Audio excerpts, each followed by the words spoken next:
الحقيقة احنا عندنا ممثل ممتاز ومخرج ممتاز، ولكن الحقيقة السينما الموجودة فظيعة.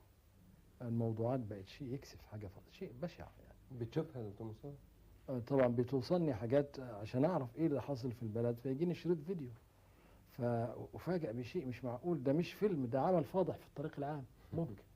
وبعدين اشوف وجوه بحترمها ازاي بتمثل الحاجات دي، انا مش فاهم. طب ازاي يقبل على نفسه وعلى تاريخه وايه الفلوس؟ طب وبعدين بس هيقابل ربنا ازاي؟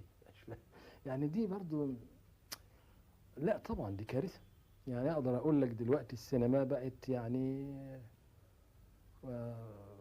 يمكن بقت عمل ضار فعلا.